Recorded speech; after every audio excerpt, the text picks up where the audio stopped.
सुरक्षा पर किया प्रतियोगिता का आयोजन, विद्यार्थियों को खाद्य पदार्थ के बारे में दी जानकारी। दिव्यांगजनों ने मुंगेली से निकाली पैदल यात्रा, सरकार को होश में आने के लगाए नारे। पैदल यात्रा में 400 दिव्यांगजन शामिल। जमीन की खरीदी बिक्री पर लगी रोक, 28 गांव के लोगों को हो रही परेशानी। ग्रामीणों ने सीएम भूपेश से लगाई गुहार। चुनाव अभियान समिति की बैठक की गई, बैठक के दौरान सीएम बघेल ने भाजपा पर साधा निशाना। नमस्कार, मैं हूं आपके साथ नबीला उरूज और आप देख रहे हैं आज की खबर। रुक करते छत्तीसगढ़ की तमाम बड़ी खबरों की तरफ। आगामी विधानसभा चुनाव के मद्देनजर देखते हुए अंतर्राज्यीय पुलिस समन्वयक बैठक का आयोजन किया गया, जिसमें पुलिस अधीक्षक के सभागार के कई पुलिस अधिकारी शामिल हुए। वहीं इस बैठक में पड़ोसी राज्य झारखंड के कई वरिष्ठ पुलिस अधिकारी भी मौजूद थे। बैठक में कानून व्यवस्था बनाए रखने और बॉर्डर पर चौकसी बढ़ाने के संबंधित महत्वपूर्ण निर्णय दिए गए, जिससे चुनाव शांतिपूर्ण ढंग से संपन्न हो सके। चुनावी साल में राजनीतिक दलों के साथ अब राज्य की पुलिस ने भी कमर कस ली है। चुनाव के मद्देनजर को देखते हुए पुलिस ने अपराधियों पर अंकुश लगाने की तैयारी भी शुरू कर दी है। इसी तैयारी को लेकर पुलिस ने मीटिंग का आयोजन किया। बिलासपुर में मुख्य चिकित्सा एवं स्वास्थ्य अधिकारी कार्यालय में शिव सैनिकों द्वारा मांगों को लेकर घेराव किया गया। बता दें, इनकी मुख्य मांगे हैं कि बिलासपुर संभाग में चल रहे अवैध स्वास्थ्य केंद्र और क्लिनिक को बंद कराया जाए और झोला छाप डॉक्टरों के ऊपर कड़ी कार्रवाई की जाए। हम लोग बिलासपुर जिले के चल रहे अवैध क्लिनिकों पर कार्रवाई करने के लिए हम लोग यहाँ घेराव किए हैं। पूर्व में 25/8/2023 को हमने सीएमओ साहब को इस चीज़ों से अवगत कराए थे कि ज़िले में अवैध क्लिनिक चल रहे हैं, जिनसे कई लोगों की मृत्यु भी हो चुकी है उनके लापरवाही, डॉक्टरों की लापरवाही की वजह से। लेकिन आज 32 दिन होने के बाद भी किसी प्रकार से सीएमओ ऑफिस द्वारा कार्रवाई नहीं की गई। इसके लिए हम लोगों ने आज सीएमओ ऑफिस का घेराव किया है और हम लोग सीएमओ साहब तो अभी है नहीं, हम लोग उनके आने का इंतज़ार कर रहे हैं। वो आएंगे, उस समस्या से उनको फिर से अवगत कराएंगे कि 32 दिनों में आपने क्या कार्रवाई किया और कार्रवाई किया तो किस ढंग से कार्रवाई किया और नहीं किया तो क्यों नहीं किए, इसकी हमको जवाब चाहिए। माननीय प्रदेश प्रमुख धनंजय सिंह परिहार जी के आदेशानुसार बिलासपुर इकाई के द्वारा हम लोग सीएमओ साहब को लगभग 25/8/2023 को ज्ञापन के माध्यम से मांग किया गया था कि आप जितने भी बिलासपुर ज़िले के अधीन जो संचालित अवैध क्लिनिक है उस पर आप कार्रवाई करिए, जो पंजीकृत नहीं है उस पर। लेकिन आज दिनांक तक करके सीएमओ साहब द्वारा कोई भी प्रकार का उस पर कार्रवाई नहीं किया गया। लेकिन आज हम लोग पुनः उसको स्मरण दिलाने के लिए आज बिलासपुर इकाई के द्वारा 2-3 जो विषयों पे हम लोग आज महफिल लेकर के स्मरण दिलाने के लिए आज यहाँ पर घेराव करने के लिए आए हुए हैं, जिसमें हमारा सिर्फ मुख्य मांगे ये है कि बिलासपुर जिले के अधीन जितने भी संचालित अवैध क्लिनिक है उस पर कार्रवाई तत्काल होनी चाहिए। दूसरी मांग ये है, जो संचालित जो उप स्वास्थ्य जो केंद्र है बिलासपुर जिले के अधीन, जो कई उप स्वास्थ्य केंद्र जो ऐसे हैं जहां कर्मचारी नहीं हैं, जहां खबर बिलासपुर से है, जहां ग्राम मुखेरा में रहने वाले एक युवक ने लगभग 3000 स्क्वायर फीट में अवैध रूप से कब्जा कर दुकान, शौचालय और गाय का कोठा बना लिया। वहीं ग्राम वासियों ने अवैध कब्जा हटाने को लेकर गांव के सरपंच से शिकायत की थी, जिसके बाद भी कोई सुनवाई नहीं की गई। वहीं सैकड़ों की संख्या में ग्रामीणों ने इकट्ठा होकर कलेक्टर को ज्ञापन सौंपा और अशांति फैलाने वाले लोगों के खिलाफ कार्रवाई करने की मांग की। हम 6-7 माह हो गए ओला मतलब आवेदन दिए सरपंच पंचायत से मांग करें कि हमारा भवन चाहिए मोहल्ला में कर तो सरपंच आई, पटवारी भी आई, कोशिश होला कि जगह के दिए बा तो कहीं से मैं नहीं देवा, कुछ जो करना है कर लो करके। तो कल अब तहसीलदार यहाँ आए हैं, तहसीलदार भी नोटिस दे दिए हैं, टोरे का आर्डर हो गए 4 बार। तो थाना में जाता हम तो पुलिस बल नहीं देते हमारा कस्तूरी थाना। हम लोग जब शासकीय जमीन उसके विवाद में लेकर आए खबर, मतलब कि ना गंगर प्रसाद साहू है ना, तो मतलब शासकीय भूमि है मोहल्ले में, तो बेचा कब्जा करके रखा है, गोठान वठान शौचालय बना कर रखा है। तो हम लोग खाली जो ज़मीन है ना, तो उसके लिए हम लोग मतलब सरपंच के पास गए थे कि हमें यहाँ पर संग में चाहिए करके। तो गंगा प्रसाद बुलाया था सरपंच, लेकिन सरपंच को भी वो अनाप शनाप बोल दिया था कि नहीं दूंगा, जरूर करना कर लो वैसे करके। तो मतलब पंचायत को सब बुलाए थे भूमि शासकीय भूमि पर, तो पटवारी भी आया था, हम औरंगाबाद भी बनाए। खबर बिलासपुर से है, जहां भारतीय मजदूर संघ ने विद्युत कंपनी में कर्मचारियों की समस्याओं को लेकर ज्ञापन सौंपा है। वहीं कर्मचारियों ने कलेक्टर ऑफिस पहुंचकर जमकर नारेबाजी की है। कर्मचारियों का कहना है कि राज्य सरकार के आदेश के अनुरूप पावर कंपनी में भी पुरानी पेंशन योजना लागू की जाए। वहीं राज्य सरकार द्वारा पुरानी पेंशन योजना लागू करते हुए और राज्य सरकार के सभी कर्मचारियों को इस दायरे में लाते हुए एनपीएस की कटौती तत्काल बंद करने के आदेश जारी करते हुए कर्मचारी के हित में कार्य किया जाए। हम लोग जो है हमारी बिजली ऑफिस की बिजली कर्मचारी संघ की महासंघ की मांग है, पुरानी पेंशन योजना जो राज्य शासन ने लागू किया है, हमारे बिजली विभाग में यह योजना चालू नहीं हो पाई है। साथ ही साथ हम लोग जो है संविदा कर्मचारियों के जो नियमितीकरण नहीं हुए हैं उसके लिए भी हम उपस्थित हुए हैं। साथ ही साथ हमारे बिजली विभाग में तकनीकी कर्मचारियों को जो 3% की एक्स्ट्रा तकनीकी भत्ता है जो अधिकारियों को मिली है, हम लोग को नहीं मिल पाई है, उसके लिए भी आए हैं। इसके साथ ही हमारे साथ ही कर्मचारी जो टैग होल्डर है उनको टैग 2 की मांग जो बहुत पहले से चली आ रही है, उसके लिए भी हम लोग। अखिल भारतीय कांग्रेस कमेटी सचिव और छत्तीसगढ़ विधानसभा चुनाव पर्यवेक्षक श्री वल्लभ प्रसाद का बस्तर का दौरा किया। श्री वल्लभ प्रसाद ने अपने बस्तर पर दावा किया है कि छत्तीसगढ़ में फिर से एक बार कांग्रेस की सरकार बनेगी। आपको बता दें कि श्री वल्लभ प्रसाद छत्तीसगढ़ के बस्तर में आगामी विधानसभा चुनाव को लेकर कांग्रेस पार्टी की स्थिति का जायजा लेने पहुंचे और उन्होंने कहा कि हम फिर से बस्तर में कांग्रेस का परचम लहराएंगे। छत्तीसगढ़ में विधानसभा चुनाव को लेकर कार्यकर्ताओं में बहुत बड़ा उत्साह है और छत्तीसगढ़ के यशस्वी मुख्यमंत्री भूपेश बघेल जी और हमारे प्रदेश कांग्रेस के अध्यक्ष दीपक बैज जी, हमारे मंत्री कवासी लखमा जी, प्राधिकरण के अध्यक्ष लखेश्वर बघेल जी और बस्तर के सारे जनप्रतिनिधि लगातार जनता के हित में, चाहे किसान हो, चाहे मजदूर हो, चाहे नौजवान हो, चाहे हमारी आंगनबाड़ी की बहनें हो, रसोईया हो, मितान हो, कोटवार हो, पटेल हो, सबके हित में लगातार काम कर रहे हैं। शिक्षा के क्षेत्र में लगातार काम हो रहा है। हमारे स्वास्थ्य के क्षेत्र में लोगों के स्वास्थ्य के लिए योजनाएं बनाई जा रही है और गांव-गांव में जो हमारी देवगुड़िया है, जो हमारे आस्था का प्रतीक है, उसका जीर्णोद्धार किया जा रहा है, रोजगार लगातार बनाया जा रहा है। इस सब बातों को लेकर पूरे छत्तीसगढ़ में और जगदलपुर में कार्यकर्ताओं में Congress committee AICC Congress committee से पर्यवेक्षक जी आ रहे हैं, माननीय श्री वल्लभ प्रसाद जी, वो हमारे जिला Congress committee, block Congress committee से चर्चा करेंगे और आने वाले समय के लिए चुनावी रणनीति बनाने के लिए आ रहे हैं। और पूरे कार्यकर्ताओं में आज उत्साह है कि हमारे कांग्रेस कमेटी के निर्देश अनुसार, हमारे प्रदेश कांग्रेस कमेटी के निर्देश अनुसार आगामी चुनाव के लिए पूरे जोर शोर से हमारे कांग्रेस में इधर आया।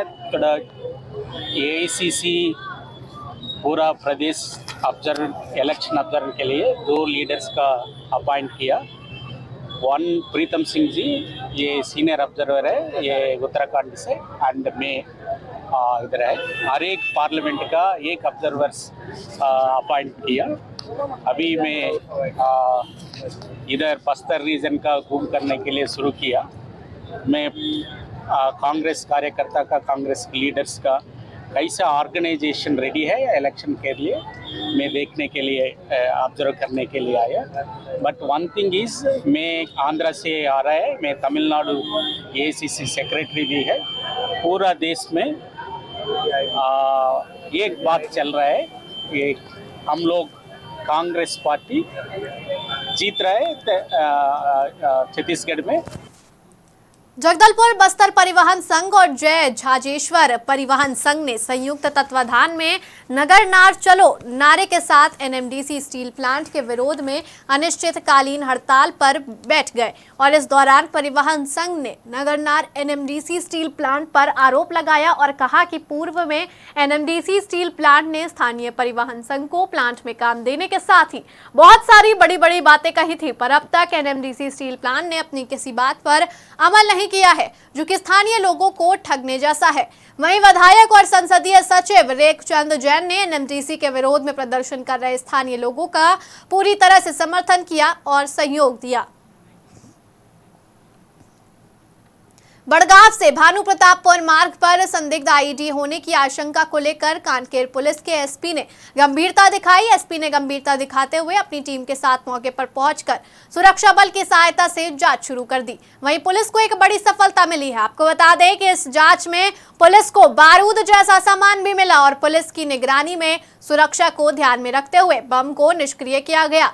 ऐसे में क्षेत्र में बड़ी दुर्घटना होने से टल गई। मामला दुर्ग कोंडल थाना क्षेत्र का है। सुबह यहाँ पर ग्रामीणों ने सूचना दी थी थाना में बीएसएफ कैंप को कि यहाँ पर कुछ संदिग्ध बारूद जैसा एक प्लास्टिक के डब्बे में रखा हुआ है। 3 किलो के करीब अफवाह था। कोंडल गाँव जो है दुर्गुंडल थाना क्षेत्र में आता है। दुर्गुंडल के थाना प्रभारी सुशील पटेल और बीएसएफ के जो कमांडेंट अपनी टीम के साथ पहुँचे। उनकी बीडीएस टीम, बीएसएफ की बीडीएस टीम और हमारी प्रधान की बीडीएस टीम सभी आकर यहाँ पर उसको कटघोरा नगर में धूमधाम से कटघोरा का राजा का विसर्जन किया गया। ढोल नगाड़ों धुमाल और डीजे के साथ गणपति बप्पा का जुलूस निकाला गया। वहीं इस कटघोरा नगर के साथ साथ दूर दराज से आए हजारों लोगों ने हिस्सा लिया। आपको बता दें कि अयोध्या के राम मंदिर के तर्ज पर बना ये भव्य राम मंदिर पंडाल पूरे प्रदेश के लिए आकर्षण का केंद्र बना रहा है। विसर्जन शोभा यात्रा में लगभग 28 झांकियां भी दिखी। कार्यक्रम जो अभी 9वां दिन था आज हमारा, है ना, 9वां दिन विसर्जन का प्रोग्राम था। तो जो राम मंदिर पंडाल बना हुआ था उसके साथ हमारी 28 प्रकार की झांकियां थी जो 12 राज्यों से आई थी। तो आज के दिन जो है 26 तारीख को हमारा विसर्जन था। बहुत धूमधाम से, बहुत जोरदार विसर्जन हुआ है। मतलब जो रैली चल रही है ना, और मतलब कटघोरा से के साथ साथ पूरे कोरबा जिला के साथ साथ पूरे बिलासपुर संभाग से लोग आ रखते हैं यहाँ और बहुत जबरदस्त विसर्जन के। लोरमी में भाजपा के परिवर्तन यात्रा निकाली गई और इस यात्रा में नई साहिबो बदल के रहीबो नारा के जोरदार नारे लगाए गए। बता दें, भोजपुरी एक्टर और सांसद मनोज तिवारी, नेता प्रतिपक्ष नारायण चंदेल सहित भाजपा के तमाम दिग्गजों के साथ रैली को लोरमी पहुंचाना था और वहां रैली के स्वागत के लिए पूरे इंतजाम किए गए थे। वहीं सांसद मनोज तिवारी के रैली में न पहुंचने से हजारों की संख्या में पहुंची लोगों की भीड़ पल भर में खाली हो गई। जागरण करने के लिए निकले हैं। छत्तीसगढ़ की भूपेश सरकार की विदाई तय है और भारतीय जनता पार्टी की सरकार निश्चित रूप से स्पष्ट बहुमत के साथ में सरकार बनेगी। ये हमने इस परिवर्तन यात्रा के पूरे दौरान, चाहे वो गांव हो, कस्बा हो, शहर हो, परिवर्तन यात्रा का अपार स्वागत हो रहा है। लोग सुनने के लिए आ रहे हैं।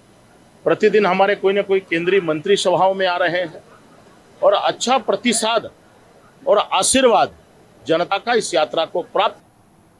सीएम भूपेश बघेल ने अपने रायपुर के निवास कार्यालय में आयोजित प्रदेश स्तरीय वर्चुअल कार्यक्रम में 26 जिलों में 6080 करोड़ रुपए की लागत के 7300 विभिन्न विकास कार्यों का लोकार्पण एवं भूमि पूजन किया। बता दें, इस दौरान जिला कलेक्ट्रेट स्थित मनियारी सभा कक्ष से जिला पंचायत अध्यक्ष और मुंगेली कलेक्टर सहित अन्य जनप्रतिनिधिगण और संबंधित विभाग के अधिकारी वीडियो कॉन्फ्रेंसिंग के माध्यम से जुड़े रहे। रायगढ़ में विकासखंड तमनार के अंतर्गत ग्राम पंचायत खुरसलिंगा का ताजा मामला सामने आया है, जहां बीते 2 सालों से विकास कार्य के नाम पर 36 लाख की राशि आहरण करने के बावजूद भी विकास कार्य नहीं हो पा रहा है, जिससे साफ पता चल रहा है कि विकास के नाम पर आई राशि का दुरुपयोग किया जा रहा है। वहीं जब इस मामले में सरपंच से बातचीत की गई तो वो भी मामले को नजरअंदाज करते हुए नजर आए।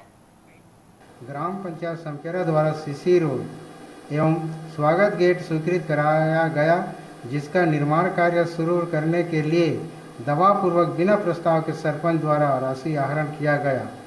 2 वर्ष पूर्ण होने के बाद भी निर्माण कार्य शुरू नहीं हुआ है। राशि आहरण को सरपंच चुनाव अभियान समिति की बैठक के बाद मुख्यमंत्री भूपेश बघेल ने कहा कि चुनाव अभियान समिति की बैठक प्रदेश प्रभारी और प्रदेश अध्यक्ष की अध्यक्षता में संपन्न हुई। वहीं बैठक के दौरान सीएम बघेल ने कहा कि लगातार हम सम्मेलन कर रहे हैं और हमें लोगों का जबरदस्त उत्साह और आशीर्वाद मिल रहा है। और साथ ही सीएम बघेल ने कहा कि भाजपा पहले कहती थी कांग्रेस मुक्त भारत और अब बोलना बंद कर दिया है, क्योंकि कांग्रेस ही भारतीय जनता पार्टी का सफाया करती जा रही है। डॉक्टर चरणदास महंत जी की अध्यक्षता में और आदरणीय शैलजा जी और प्रदेश अध्यक्ष दीपक बैद जी की उपस्थिति में सभी सदस्य यहाँ उपस्थित थे। महत्वपूर्ण सुझाव आए जिसके बारे में अध्यक्ष जी ने आपको बताया ही है। महत्वपूर्ण बात यही है कि लगातार हम लोग भरोसे का सम्मेलन भी कर रहे हैं और न्याय योजनाओं के बारे में लगातार बातें की जा रही है और उसमें लगातार हमारे राष्ट्रीय नेता आ भी रहे हैं और ज़बरदस्त उत्साह और लोगों का आशीर्वाद हमारी सरकार को मिल रही है। मतलब भारतीय जनता पार्टी पहले कहते थे कांग्रेस मुक्त भारत, अब वो लाइन बोलना बंद कर दी। क्यों? कांग्रेस ही भारतीय जनता पार्टी की सफाया करते जा रहा है। पहले तो छत्तीसगढ़, मध्य प्रदेश और राजस्थान में किए, फिर अभी तेलंगाना, कर्नाटक और हिमाचल प्रदेश में किए। तो उनको भय केवल कांग्रेस पार्टी से और रायपुर में नवगठित जिला सारंगढ़ बिलाईगढ़ के जिला मुख्यालय सारंगढ़ में पिछले 4 सालों से नजूल क्षेत्र के नागरिकों की भूमि का न तो नामांतरण डायवर्जन हो पा रहा है और न ही खरीदी बिक्री हो पा रही है, जिससे इस क्षेत्र के नागरिकों को प्रधानमंत्री आवास का भी लाभ नहीं मिल पा रहा है। साथ ही सारंगढ़ मुख्यालय के गोमड्डा अभयारण्य में पिछले 24 वर्ष से टाइगर प्रोजेक्ट बनाने के नाम से जमीन की खरीदी बिक्री पर रोक लगी है, जिससे इस क्षेत्र के 28 गांव के लोग प्रभावित हो रहे हैं। जिला पंचायत सदस्य ने इसे जिला पंचायत अधिकारियों की निष्क्रियता बताते हुए समस्या के समाधान के लिए मुख्यमंत्री भूपेश बघेल से गुहार लगाई। टाइगर प्रोजेक्ट के नाम से जो गोमड्डा अभयारण्य है, वहाँ पिछले 24 साल ले वहाँ ज़मीन के खरीदी बिक्री नहीं होते। वहाँ के जनता बहुत त्रस्त हैं। साथ में मोर सारंगढ़ विधानसभा के सारंगढ़ के जो नामांतरण के नहीं होते, वो मन के न मन के खरीदी बिक्री नहीं होते। नजूल ज़मीन के चलते जनता त्रस्त हैं। उमला पट्टा मिलना चाहिए, उमला नामांतरण के जो रोक लगे हैं उला हटाना चाहिए।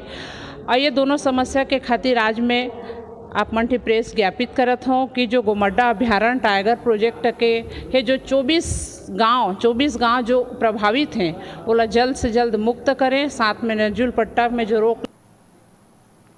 रायपुर में सरकार से अपनी मांगों को लेकर छत्तीसगढ़ के दिव्यांगजनों ने दिव्यांगजन स्वाभिमान पैदल मार्च के बैनर तले मुंगेली से रायपुर तक पैदल यात्रा निकाली, जिसमें 400 के करीब दिव्यांगजन शामिल हुए। वहीं उनका कहना है कि सरकार ने पेंशन और सरकारी नौकरी में आरक्षण को लेकर जो भी वादे किए थे वो अभी तक पूरे नहीं किए गए, जिसको लेकर ये मुख्यमंत्री और राज्यपाल तक अपनी बात पहुंचाना चाहते हैं। वहीं इस दौरान दिव्यांगजनों ने भूपेश बघेल होश में आओ के जोरदार नारे भी लगाए। खाद्य सुरक्षा एवं मानक प्राधिकरण छत्तीसगढ़ शासन ने खाद्य सुरक्षा एवं शिक्षा के मानक पर स्कूली स्तर पर क्लब बनाया गया, जिसमें प्रमुख रूप से विद्यार्थियों को मानक सामग्री और खाद्य पदार्थ के बारे में जानकारी दी जाती है। बता दें, इसका मुख्य उद्देश्य उपभोक्ता के रूप में ठगी से या धोखाधड़ी से बचना है। वहीं इस प्रतियोगिता में मुख्य रूप से प्राचार्य, स्टैंडर्ड क्लब प्रभारी के साथ कई अतिथिगण मौजूद रहे।